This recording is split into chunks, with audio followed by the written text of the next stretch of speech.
After poor growth in 2023, it's anticipated that the Q4 financial results will again show a drop in GMS. And it feels like Etsy are panicking to be able to have some positive results to report to the shareholders.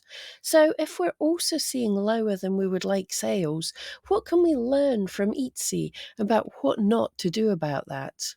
In the past few months, Etsy have had 3 money off sales where they cover the price of the sale, not the buyer, started the share and save scheme where sellers save in fees for bringing customers to Etsy, and increased the savings even more in February, promoted a bigger than ever Black Friday sale with promises of 60% off or more, the purchase protection program promoting to buyers guaranteed money back if there are any issues, gift mode, sacking a chunk of their staff, hiring Drew Barrymore, and the Super Bowl advert. Some of these are positive, if a little poorly executed.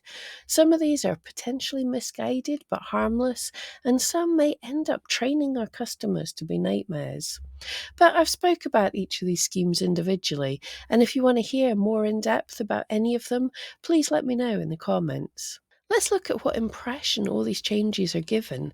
To me, and let me know if you agree, this smacks of desperation, chucking spaghetti at the wall. And the very, very big problem with that is, not only is desperation not a good look for anyone, it doesn't inspire confidence in buyers, sellers, or shareholders, and it also makes it very, very hard to know what is working best.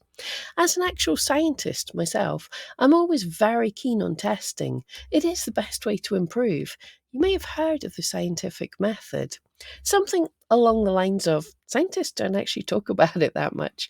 Observe, hypothesize, test, conclude. But like everything else, there's more detail to that. And one of the most important factors are to control the variables. So if, for example, you had an idea, a hypothesis that mathematicians were more likely to enjoy soups over salads, but artists preferred salads over soup, then you may decide to run a simple test. You take a group of mathematicians and a group of artists. Each group spent the same amount of time in a room with identical quantities of each food type, being told to eat as much as they wanted. Then, at the end of the time, you measured the amount of each food left and compared them. So what's wrong with this experiment? A very obvious mistake could be one group were tested in June and the other in January, or with the aircon on. Hopefully this is a simplistic and obvious mistake that you would control for. It's far, far more complicated on Etsy because we always have outside factors that we have no control over. Seasonal changes, customer changes, Etsy changes a thing, so we can never have perfect conditions. But we do need to control for what we can. Some things to think of when you're planning to test things to hopefully improve your shop. Firstly, don't try and change every listing all at once. It's tempting if you think you found the perfect keyword or now you understand how SEO works to try and change all your titles and tags right now. But this doesn't take into account seasonal changes in traffic. For example, right now, if you were comparing your traffic Q4 last year, made all your changes, and then compared Q1 this year, it's likely you would see a dip because less people are shopping right now. So much better to look at two similarly performing listings, change one and not the other, and see if there's a difference. Second thing, don't try and change too many different things. This is really what Etsy's doing just now, or it feels like. Panicking and making lots and lots of changes. This makes it difficult to tell what's working. Are extra customers coming because of the Super Bowl, the share and save scheme, or the sale? Sure, you can check if people use share and save links, but did the advert help increase the chance of them clicking, or did the sales increase the chance of them buying? If you have a team of expert statisticians and a massive amount of data, you might be able to tell. But I think most Etsy shop owners won't have that option. Test one thing at a time. 3. Comparing apples with apples. It's tempting when you're wanting to test something to just duplicate a listing, make the changes, and see how that new listing goes.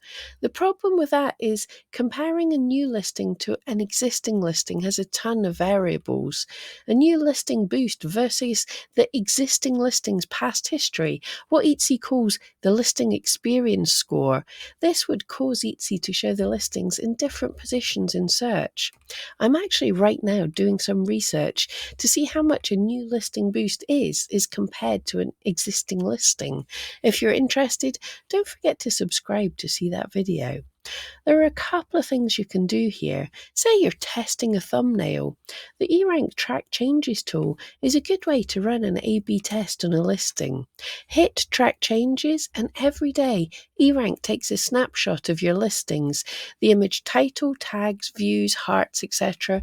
So if you make your change at regular intervals, changing out and back several times, then compare the data for thumbnail A and thumbnail B, then you can have a good idea if the image makes any difference. Or you can make 2 new duplicate listings, change one and compare both of the new listings. Fourth is you're not getting enough data to have statistically significant results. I get it, you want results now. When you make a change, it would be lovely if that immediately resulted in 100 times more sales, so you could easily tell that your change worked. But most often, that's not the case. It takes time to get enough data. If a change makes your listing 10% more likely for someone to click on it, this is a good result. And over time, Etsy would show it to more customers, and over time you might get more sales. But if you only get 1 view a day on that listing, you won't see the change immediately. Over 100 days, you would only see on average 1 more view. Simply put, to really know if a change has had a significant impact, you're likely going to want to wait until you've had up to 1,000 views, so be patient. If your shop is slow, make a note to yourself what you changed with what listing. Then get on with creating new listings. Come back to this at some point in the future. These are just some of the ideas you can have from running tests, but it really helps to figure out which keywords are already working for you. You want to watch this video to see how to dive into your data and pull out your superstar keywords.